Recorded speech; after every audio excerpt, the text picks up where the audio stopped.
Shalom, Uvracha, Beshem Hashem Naaseh Venasliach. On est aujourd'hui le jeudi 14 du mois de janvier et le Rosh Chodesh Shevat, Lechaim Tovim ou Shalom, une grande réussite pour vous tous et qu'on n'entende que de bonnes nouvelles. Sheit Rachu Agzerot Letova Velivracha pour nous tous, Amen ve Amen. Shiur aujourd'hui acheté par Laurent Moshe pour la Haskara de sa maman Émilie Mina Bat Rachel Zichlona Livracha. Il demande aussi l'arrivée du Melech HaMashiach, Be'ezrat Hashem, une bonne santé pour tous les enfants d'Israël et longue vie pour aussi Guy Ayous, ou Ayous, je pense, Ben Esther, en tout cas c'est comme ça que c'est marqué chez moi. Une grande teshuva pour Kol Am Israël Refoua Shlema, pour tout le monde, Bli Yotze Min HaKlal, et on rajoutera Leilu Nishmat Kol Mete Israël. Voilà. On va parler maintenant d'un sujet, puisqu'on a déjà donné les noms juste avant, je ne vais pas revenir dessus. On va parler d'un sujet qui nous concerne tous et qui demande beaucoup d'explications. Donc ce sera un shiur un petit peu long, peut-être une demi-heure. Je voulais faire 20 minutes, mais on verra comment on va le lancer avec pas mal d'histoires pour illustrer les idées requises pour comprendre qu'est-ce que la providence divine. Alors la première très bonne nouvelle que vous devez tous savoir, c'est que où que l'on soit, quoi que l'on fasse sur terre, il y a toujours Hachem avec nous. On n'est jamais seul. Ne le croyez pas une seule seconde. Que vous soyez au summum de la pyramide, au plus profond des abîmes, une personne n'est jamais seule. Elle est toujours accompagnée d'Hachem. Alors, c'est un peu compliqué comme situation, parce que d'un côté, nous avons un mazal qui correspond à notre naissance qui nous accompagne.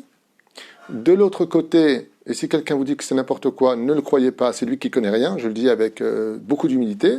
On est, comme le dit Ben Ezra, Ben Shimon Ben Gamiel, la Gemara, le Zohar, trop de références à perdre comme temps. On est avec un mazal le jour de notre propre naissance, comme l'a dit Ben Ezra, malheur à celui qui est né sous mon mazal. Donc, mais on peut le changer avec la prière, on peut le changer de déplacement d'endroit, on peut le changer avec un changement de nom. Ça, c'est autre chose. Pas quoi qu'il advienne, on est avec un couloir dans lequel on doit s'engager avec plus de possibilités, moins de possibilités, si vous préférez. On est face à des plans divins. On est face à des plans divins qui doivent se juxtaposer à ce que nous voulons vivre aussi. Et il y a une finalité. La finalité, c'est que Hachem doit emmener tous ses enfants au monde futur. Ça veut dire qu'il le veuille, qu'il ne le veuille pas, faire teshuva, qu'il ait envie de ceci ou de cela, quoi qu'ils veulent faire, il ne pourra que retarder ou alléger ou endurcir le chemin qui le mènera à son monde futur. S'il ne veut pas faire Torah ou mitzvot, pas de problème, Dieu va le réincarner, encore dans une famille, et hot pam l'école, et hot pam, jusqu'à ce qu'il fasse teshuva. Dieu, il a tout son temps, et le temps est dans ses mains. Donc, résultat des courses, Dieu, il a ses plans à lui, et il a créé des routes. Sur ces routes-là, afin de pouvoir mener à bien une situation d'ensemble, car nous sommes tous le peuple d'Israël, Arevim Zelazé, nous sommes tous garants les uns et des autres, ce sera comme une espèce d'échiquier sur lequel se trouvent plusieurs soldats, et le Créateur du monde, même si, par exemple, l'échiquier est parfait comme exemple, le soldat, par exemple, ne peut avancer que droit, il ne peut pas aller à droite, à gauche dans un jeu d'échecs, la tour va en diagonale et en horizon, et ainsi de suite. Ça veut dire que le cheval, il fait 2 et 1, d'accord ? Chacun est limité dans ce qu'il peut faire. C'est exactement comme nous, on est limité par rapport à un chemin de vie. Mais celui qui joue des fois, de façon extraordinaire, c'est Hachem. Ça veut dire qu'il ne nous empêche pas de vivre ce que nous pouvons vivre, ou devons vivre, ou sommes limités, mais il va être celui qui va jouer pour nous. Ça s'appelle Hashgacha Pratit, la providence divine. Comment Akadosh Baruch Hu, il engendre les choses de telle façon à ce qu'elles arrivent à ce que lui veut, et en même temps à ce que nous accepterions ou pas de vivre. C'est incroyable, parce que ce sont deux idées complètement opposées, nous, on ne connaît pas les pensées de Dieu, mais malgré tout, Dieu, c'est ce qui fait de lui d'ailleurs Dieu, il fait ce qu'il veut, et il y arrive très bien. Un des plus grands miracles de la providence divine, c'est les mariages. Comment on se rencontre, un homme et une femme qui sont nés dans 2 pays différents, 2 cultures différentes, comment Akadosh Baruch Hu, il fait en sorte qu'ils arrivent à se rencontrer bidiouk à un endroit, et ils se regardent, et puis 2 ans plus tard, ils se retrouvent. Dis-moi, je ne t'avais pas vu à tel endroit, ça engage une conversation. Et puis d'un coup, ça mène à un mariage. Comment Akadosh Baruch Hu, il fait les choses, waouh de chez waouh. D'ailleurs, il faut savoir une chose très importante, un des cadeaux que viendra le Melech HaMashiach nous apporter à tous, c'est de dévoiler la providence divine. Dieu va nous expliquer pourquoi les choses ont lieu comme ça, comment c'est arrivé. Parce que ce qui fait peur, c'est que quand on entend providence divine, on a envie de dire « Ah, donc tout est prévu à l'avance ». Pas du tout. C'est ça qui est extraordinaire. C'est que Akadosh Baruch Hu te laisse dans ton libre arbitre, mais place à travers ton libre arbitre des choses qui t'amèneront de par toi-même, parce que tu voulais le vivre, à arriver à des conséquences qui correspondent au résultat que lui voulait qu'il arrive. C'est pour ça que je vous ai préparé quelques histoires, pour illustrer parfaitement ces idées-là, qui vous permettront non seulement de les comprendre, mais surtout de retrouver une espèce de sérénité. Parce que quand on sait que même si on est à l'hôpital, qu'on est sous la choupa, qu'on est là où on sait qu'Akadosh Baruch Hu, il est là. Et quand on sait qu'il est là, on ne perd pas le sourire. Un des plus grands spécialistes de la providence divine, c'était Yosef Hatzadik. Pourquoi Yosef Hatzadik, il a réussi si brillamment à passer toutes ces épreuves, avec la femme de Poutifera, les 12 ans de prison, et ainsi de suite? Pourquoi? Eh bien, parce qu'il savait que Dieu était avec lui. Quand tu sais que Dieu est avec toi, tu n'as peur de rien. Mishima Amin, l'homme est fahed. Zé Akadosh Baruch Hu. Alors, on rentre maintenant dans le vif du sujet, Rabotai, Gvirotai Rabotai, pour ceux qui sont intéressés, et je vous vraiment conseille de partager ce chiour, qui, à mon avis, est d'abord non seulement très intéressant, mais il est tellement journalier que Kedai de l'écouter. Le problème de la providence divine, c'est qu'elle se divise en trois. Ça veut dire quoi? Elle se divise en trois. Il y a la providence divine qui se dévoile du monde d'en haut vers le monde d'en bas. C'est là. Il y a la providence divine que je vais provoquer. Ça veut dire que moi-même, je peux provoquer une providence divine. On va expliquer comment dans une histoire. Et puis, il y a aussi celui qui sait lire la providence divine. C'est très important de le comprendre, parce que des fois, on vit des choses et on ne comprend pas qu'on est passé à côté d'une énorme, mais énorme providence divine, et on avance. C'est comme si quelqu'un qui passe à côté d'un grand loto qu'il aurait pu gagner, et puis, Chabal, au lieu d'aller l'encaisser son chèque, il passe devant. Alors, la première histoire que je vais vous raconter sur la providence divine, je l'ai vécue il y a 2 jours. Il y a 2 jours. Matin, une femme de la communauté, entre autres de Tedvav, je ne donne pas son nom parce que peut-être pas envie que je le donne, m'appelle pour me raconter qu'elle avait pris les décisions, après avoir plusieurs années galéré au niveau de son mazal, pour trouver un zivoug, beaucoup de galères, beaucoup de larmes versées, beaucoup d'amertume, beaucoup de trahison, et un peu découragée, elle a décidé, malheureusement, vendredi, donc demain, elle avait prévu de contacter une femme qui joue, je crois, au tarot, ou enfin les cartes, un truc comme ça. Chose qui était strictement, bien entendu, assour. On n'a absolument pas le droit d'aller voir ni des marabouts, chas veshalom, ni des gens qui jouent avec les cartes. Tamim tiu meshem elokechem. Nous, notre foi, elle est en Dieu, et de plus de savoir l'avenir d'un espèce de charlatan ou d'une personne qui...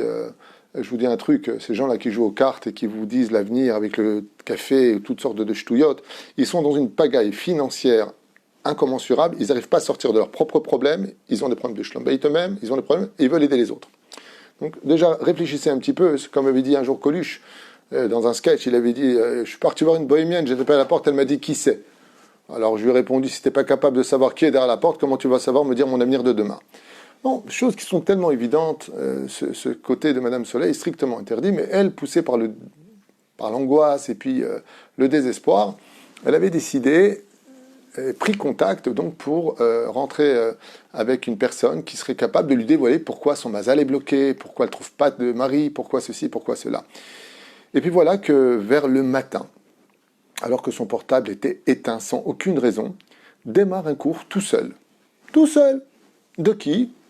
De notre cher et tendre ami, le Rav Shimon Gobert. Et son cours démarre sur le domaine de la Emouna, et qu'il fallait toujours mettre sa confiance en Dieu et de rester simple d'esprit, ne pas essayer de chercher à aller au-delà de cela. Et elle se réveille comme ça, elle est choquée d'abord qui a mis ce cours, qui sort de Facebook, tout seul l'appareil s'est mis, elle m'a expliqué, en route. C'est ce qu'on appelle Ashgacha Pratit. Il y a une providence divine qui est là. Et qui a appuyé sur ce bouton? Elle me dit personne. Comment? Personne. Pourquoi Dafka, un cours sur l'Aïmouna, en plus de notre ami Rav Gobert Alkar, que Dieu le bénisse sur tous ses chemins, lui et la rabbinite, Be'ezrat Hashem. Il y a beaucoup de beaucoup de choses qui interviennent comme ça dans nos vies, mais là, c'est une Ashgacha pratique qui s'est dévoilée à elle, et donc, bien entendu, elle a pris la décision de ne plus prendre ce rendez-vous, Chas Veshalom, et de continuer à prier avec un cœur sincère, le Créateur du monde, pour pouvoir, Be'ezrat Hashem, acquérir de très très grands résultats. Et si Dieu veut, on lui souhaite un bon Khatan pour cette année. La deuxième histoire se passe à Tel Aviv il y a plusieurs années de cela, avec le Rav Poloch. Donc le Rav Paloch, plus exactement, était un homme extraordinaire qui a tout fait pour faire le kirouv, c'est-à-dire rapprocher la jeunesse vers la Torah. Car ce qui compte le plus au sein du peuple d'Israël, entre les enfants, les jeunes, les adultes et les personnes âgées, le plus important, c'est la jeunesse. Il faut le savoir. Donc l'éducation commence à partir des enfants, mais la jeunesse, c'est l'avenir. Et si l'avenir de notre jeunesse est tordu, ça veut dire que les papas qui sortiront dans les générations seront tordus. Donc quelle éducation va encore sortir de ce résultat? En tout cas, comme ça, lui s'est installé dans la Shechouna de Achaïl à Tel Aviv, et il a obtenu à l'époque de la mairie de Tel Aviv une espèce de bunker, comme c'est une espèce de pièce, si vous voulez, sur lesquelles il pourrait faire ses pélouillots, c'est-à-dire ces moadoniot, un centre pour l'étude, pour les jeunes, avec des pizzotes, avec des gâteaux, des croissants, pour leur parler de moralité, pour leur parler de Torah en réalité. Et donc la mairie avait trouvé cela intéressant, qu'il y ait une personne qui, sans demander d'argent bien entendu, se donnerait à fond pour s'occuper de la jeunesse, pourquoi pas, un peu plus de moralité, et ainsi de suite. Be'ezrat Hashem. Seulement voilà, la shruna qu'il avait choisie était la shruna, c'est le quartier qu'il avait choisi à Tel Aviv, était un quartier on ne peut plus hostile. L'accomplissement de la Torah et des mitzvot, c'est un quartier qui était Shkunat Achaïl, très chilonite, on dit en hébreu, c'est-à-dire profane de Shabbat, profane Yom Tov, pas du tout kashrut, c'est pas leur truc. C'est pas leur truc, comme ça ils ont été éduqués malheureusement, mais tout le monde fera tchouva. Et ce Rav extraordinaire a réussi, avec tous les efforts du monde, en essayant de les attirer, à avoir maximum 12 personnes à son cours. 12 personnes sur un quartier de plusieurs centaines de milliers d'habitants. Il a réussi à avoir juste 12 jeunes qui sont venus. Et il était très content. Il disait tous les matins, Baruch Hashem, ce soir viendront 12 jeunes, j'ai sauvé 12 vies. Celui qui sauve une vie, il sauvé un monde entier. Là, il a sauvé 12 jeunes qui venaient à ses cours et qui s'y intéressaient. Seulement voilà que c'était l'hiver, il pleuvait des cordes à Tel Aviv. Et quand le Rav arrive pour faire son chiour sur la moralité, il n'y a qu'un seul élève. Celui qui était venu depuis le début, qui était resté fidèle au Rav. Et le Rav était très inquiet, il a dit quoi, tu es seul aujourd'hui? Il lui a dit oui. Il lui a dit bon, c'est pas grave, mieux vaut un que rien. Il a commencé à poser ses affaires, il a dit mais on va essayer d'attendre. Et là le jeune lui dit écoutez Kvodara, moi je vous aime beaucoup, vous avez beaucoup de Messirut Nefesh, vous êtes quelqu'un de merveilleux, je m'attache à vous c'est sûr, je vois que la Torah elle est très sympathique, j'apprends de jour en jour des choses. Vous savez, on n'est pas dans le meilleur quartier pour ce genre de choses-là. Et là, comme il pleut, il y a du vent, à mon avis, nos copains ne viendront pas. Il lui a dit, j'attends quand même. Et voilà qu'une heure passe, et effectivement, personne ne descend dans le bunker, comme ça, dans cette pièce en bas. Alors le Rav lui dit, écoute, s'ils ne viennent pas à nous, on a le devoir d'aller à eux. Et là, le jeune élève lui dit, écoutez, Rav, je veux bien être gentil avec vous, mais là, vous n'avez pas compris. On n'est pas à Bnei Brak ici. Vous allez faire quoi? Aller dans la rue? Il n'y a personne dans la rue. Vous allez dire à une personne, bonjour, ça va, tiens, tu viens à mon cours de Torah? Réfléchissez, c'est pas faisable. À ce moment-là, le Rav, il a regardé, il lui a dit, tu sais, je suis pas venu réussir ce que j'avais à faire, je suis venu faire ce que j'avais à faire. Alors, tu m'accompagnes ou tu restes ici? Oui, je vous accompagne. Ils sont sortis dans la rue comme ça, à Tel Aviv, et il n'y avait personne. Quand je vous dis personne, effectivement, seules des voitures passaient. Et le Rav lui a dit, écoute, puisqu'il n'y a personne et qu'on est déjà trempé, eh bien, viens, on monte dans cet immeuble, on tape aux portes. Il lui a dit, mais non, ils vont vous appeler la police, Rav, vous n'êtes pas dans les ignanimes, c'est la folie ce que vous voulez faire. Le Rav, il lui a regardé comme ça, il lui a dit, écoute, tu viens ou tu viens pas? Il lui a dit, je viens avec vous, mais je viens avec vous pour parler, pour pas qu'il vous frappe. Vous êtes un fou, vous allez taper à la porte, lui dire, bonjour, ça va, voilà, vous avez un Dvar Torah à faire, est-ce que vous voulez venir? Réfléchissez, ils ne vous connaissent même pas. Et le Rav regarde comme ça, Rav Paloch. Il regarde et lui dit, tu viens ou pas? Il lui a dit, Tov Aniba. Il rentre comme ça dans le premier immeuble, première porte, et le Rav tape à la porte. Il tape à la porte et on n'entend rien. Personne ne répond. Il n'y a pas de bruit de pas. Il n'y a rien. Le jeune, très content, lui dit, ouais, en plus de ça, aujourd'hui, les gens, ils sortent, ils sont peut-être partis voir leur famille, il n'y a personne, venez, on sort de l'immeuble, venez, on sort, Godarav, l'otov, ce que vous êtes en train de faire, c'est trop. Le Rav regarde comme ça et lui dit, celui qui travaille pour Dieu, il ne se pose pas de questions. Moi, je suis venu ici pour enseigner la Torah, pour amener les jeunes. Si je vais pas jusqu'au bout de ce que j'ai à faire, j'aurai des comptes à rendre. Et il tape une deuxième fois cette porte. Toujours pas de répondant. Rien. Alors à ce moment-là, le jeune il le prend comme ça, il lui dit, Godarav, vous voulez pas qu'on ouvre une autre porte? Vous voyez bien qu'il n'y a personne ici. Il lui a dit, tu sais, dans le judaïsme, c'est marqué, quand on essaie une chose, toujours 3 fois, c'est mon minag. Il tape une 3e fois à la porte, et là, à ce moment-là, ils entendent un bruit bizarre à l'intérieur, une porte qui s'ouvre, des pas qui arrivent vers eux, et la porte s'ouvre, et ils tombent face, nez à nez, avec un Israélien, le visage pâle, très triste, très très triste. Il le regarde comme ça, il lui dit bonjour, shalom. Il lui dit shalom, matarotse. Il lui dit qu'est-ce que tu veux chez moi? Il lui dit moi je veux rien de vous, je suis venu vous donner. Je suis venu vous donner un Dvar Torah. Est-ce que vous voudriez venir juste en bas? C'est en face. J'ai d'habitude 12 élèves et je voulais savoir si vous étiez intéressé pendant juste 1 heure de cours de venir écouter un Dvar Torah. Si c'est oui, je serai très heureux. Et si c'est non, on ne vous embêtera pas. À ce moment-là, la personne lui dit, vous vous moquez de moi ou quoi? C'est pas possible. Il lui dit, non, je ne me moque pas de vous, je suis le Rav Palor, je suis venu taper à votre porte. La personne le regarde comme ça et lui dit, écoutez, venez avec moi un instant, rentrez. Ils entrent comme ça dans la maison, il y a un couloir, il lui dit, venez avec moi dans la salle de bain.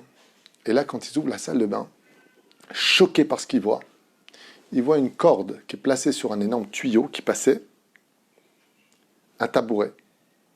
Il lui dit, il y a un instant, je comptais mettre fin à ma vie. Il y a un instant. Avant que vous me tapiez à la porte, j'étais sur le tabouret, la corde autour du cou, pour me suicider.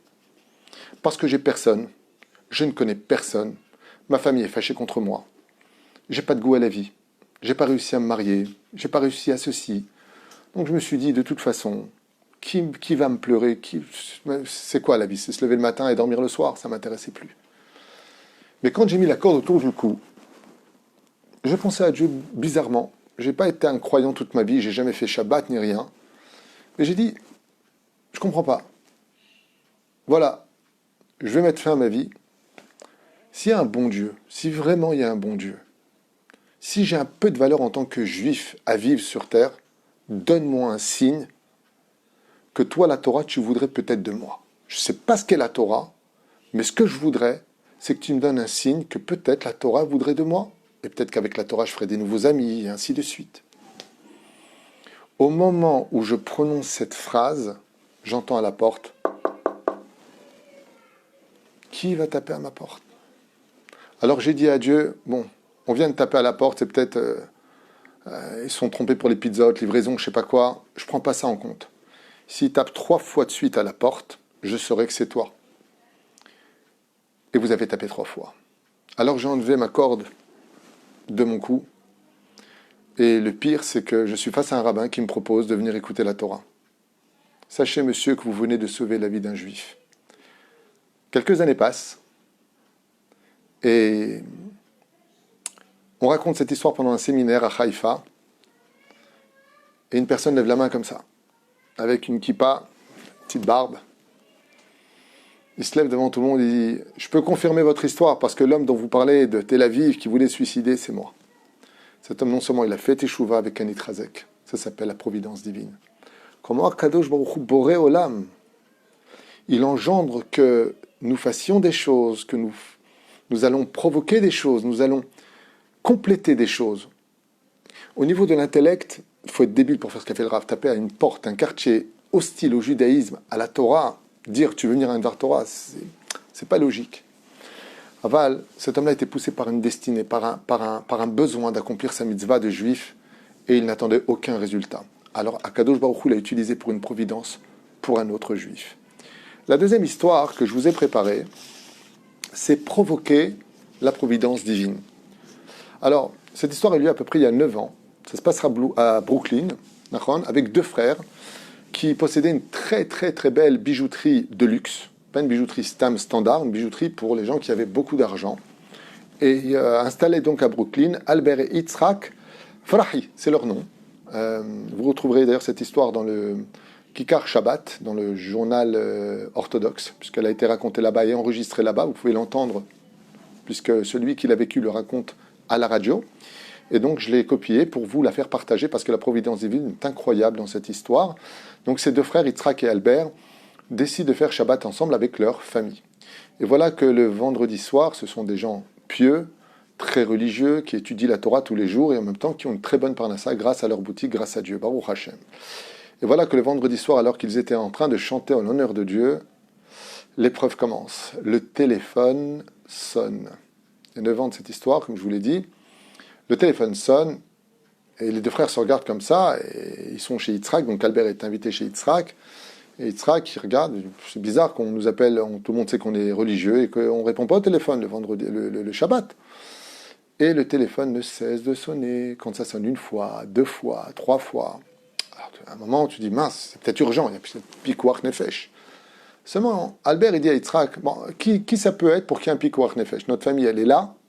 Si c'est un cousin qui est à Miami, on n'est pas médecin et on ne va pas voyager, donc, lema lechalel. Lema.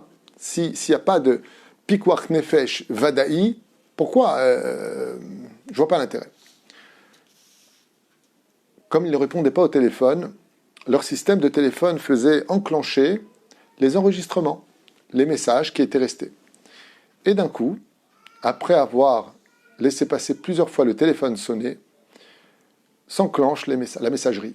Et la messagerie dit comme ça, « Bonjour, on est bien chez les frères Farahi, veuillez venir immédiatement à votre boutique car elle a été cambriolée, venez immédiatement. » Et là, les deux frères qui sont associés dans cette affaire se regardent. Ils disent « Waouh, mince, la police nous prévient qu'on nous a cambriolé la bijouterie. » Et l'un regarde l'autre regarde l'un, et d'un commun accord, il dit « Shabbat Kodesh. » Ki yeshmera Shabbat el yishmereni. Yitzhak dit à son frère « Écoute, mazé méchané. S'ils ils ont tout volé, alors quoi, pour de l'argent et de l'or, on va enfreindre Shabbat? C'est Dieu qui donne la parnassa. Ni les voleurs, ni personne ne pourra nous prendre la parnassa à Rosh Hashanah. Velachen, qui prennent ce qu'ils ont à prendre, que il a plusieurs chemins pour nous rendre ce qui a été volé. Et si ça a vraiment été volé et qu'on ne récupère rien, kapara alenu val kol am Israël. Mais Shabbat, c'est Shabbat. C'est la source des bénédictions, on ne la lâche pas. Quand on a la source de la bracha, Yitzhak, il dit à Albert, on ne la lâche pas. Albert, il lui dit, t'as raison. Tu sais quoi, viens, on chante. Et ils ont chanté encore plus de chansons dans la joie, alors qu'ils savaient dans leur tête que la boutique avait été cambriolée, et c'est pas rien. Motzei Shabbat arrive, ils font l'Avdallah, et là, sans aucune hésitation, chacun prend son manteau, et il court avec la voiture vers la boutique. En arrivant à la boutique, ils constatent comme ça que la porte a été cassée, les deux gros cadenas sciés, ils ont réussi à les scier, et à leur grande surprise, en rentrant à l'intérieur, il manque rien, et le coffre-fort de plus de 2 tonnes et demie, grand coffre-fort sur lequel se trouvaient là-bas toutes les valeurs les plus importantes, est resté complètement fermé. Et là, ils sont un peu choqués, ils allument la lumière, quand d'un coup, ils entendent taper à la porte, ils ouvrent, et là, surpris, ils voient 2 policiers qui sont devant eux, en leur disant « Vous êtes qui ?» Ils disent « Nous sommes les propriétaires, les frères Frahi. » Et il lui dit « C'est maintenant seulement que vous venez ?» Alors, oui. Il dit « Pourquoi vous n'êtes pas venu hier soir? Je pourrais comprendre. » Et là, Yitzhak, il dit « Parce que nous sommes juifs et que nous sommes Shomer Shabbat. » Il lui dit « Vous êtes Shomer Shabbat ?» Et là, le goy, le policier qui n'est pas juif, il lui dit « Alors écoutez bien ce que je vais vous dire. Vous n'êtes pas Shomer Shabbat. C'est votre Shabbat qui vous garde. C'est pas vous qui le gardez. » Albert, il regarde comme ça le flic, il lui dit « Mais de quoi vous parlez ?» Il dit « Je vais vous expliquer ce qui s'est passé hier soir. Hier soir, il y a 4 malfaiteurs qui sont rentrés ici, armés, qui ont cassé votre porte.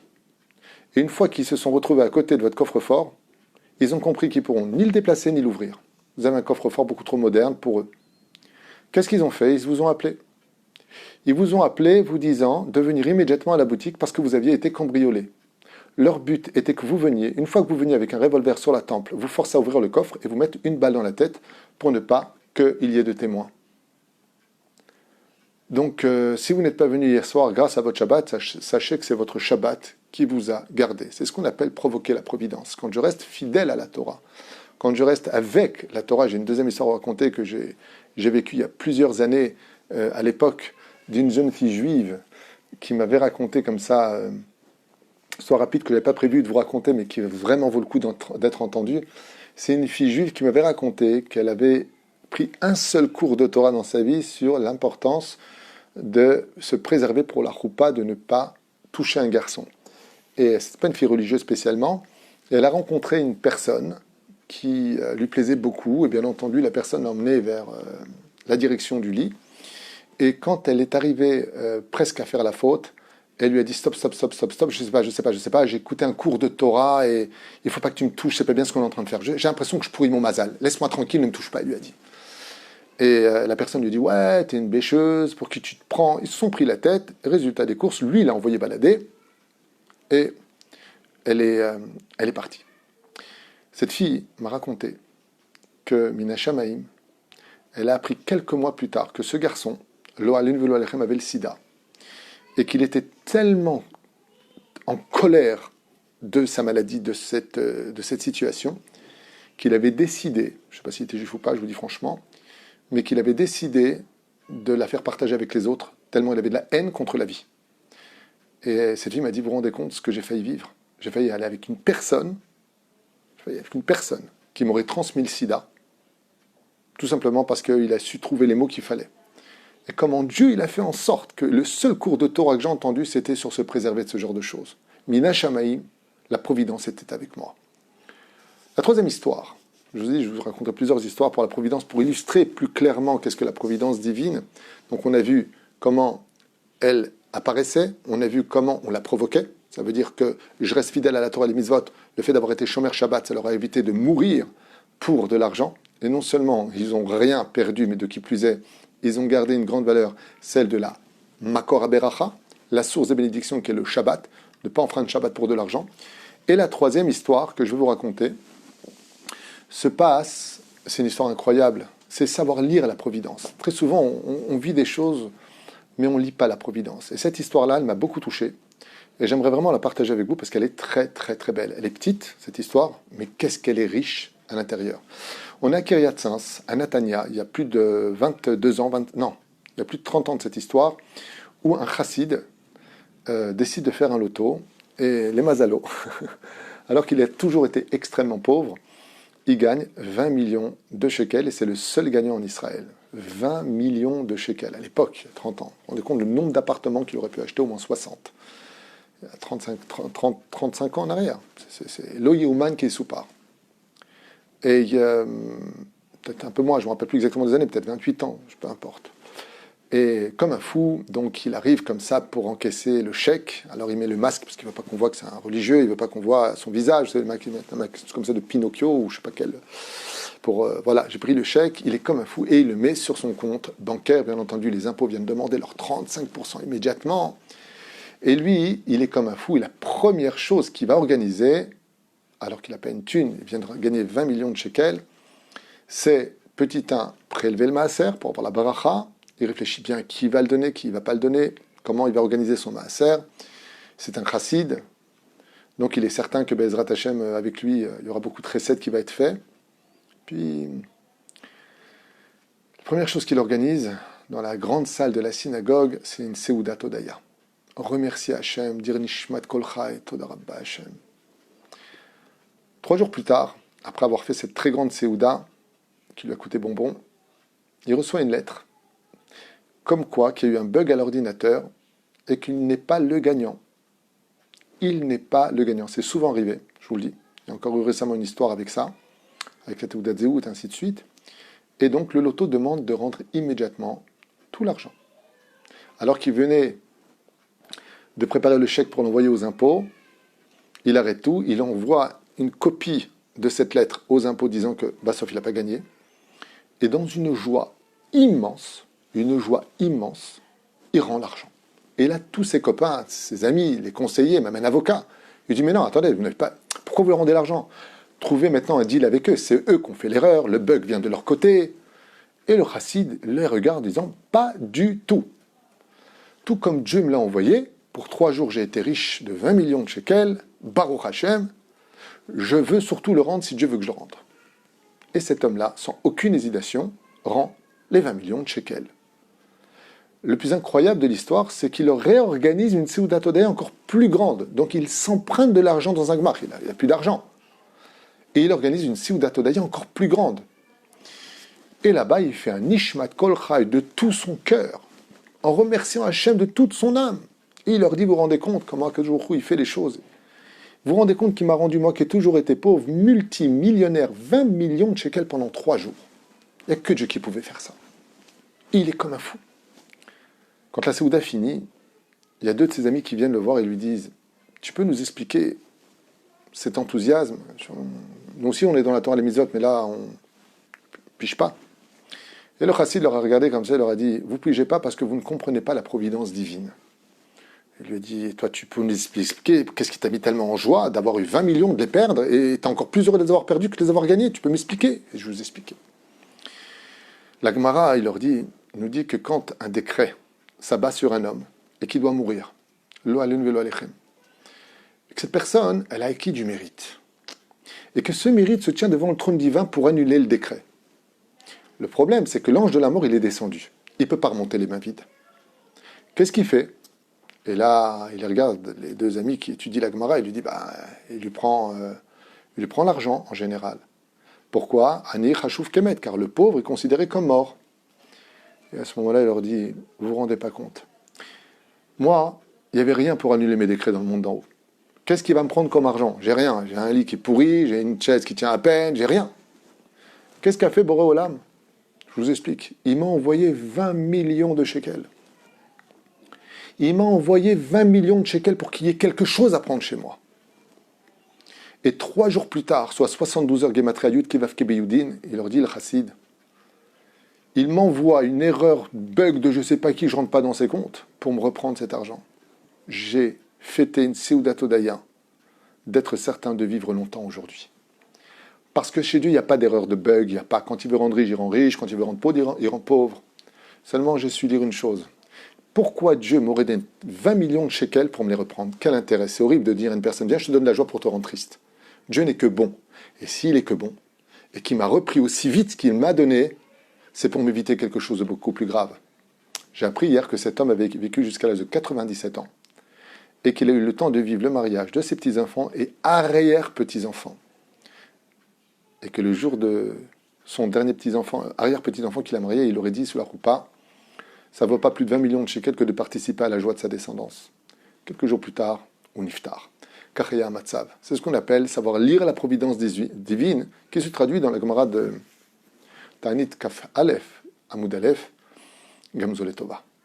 Kol Letova ve Mamash Livracha.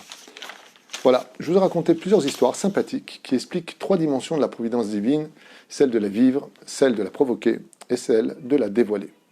Baruch Adonai Leolam Amen ve Amen. Et je vous souhaite à tous vraiment beaucoup de bonheur et vraiment de comprendre que vous n'avez aucune raison d'être triste parce que Béhémet, tout comme moi, j'ai été hospitalisé dans des conditions un peu difficiles à l'hôpital.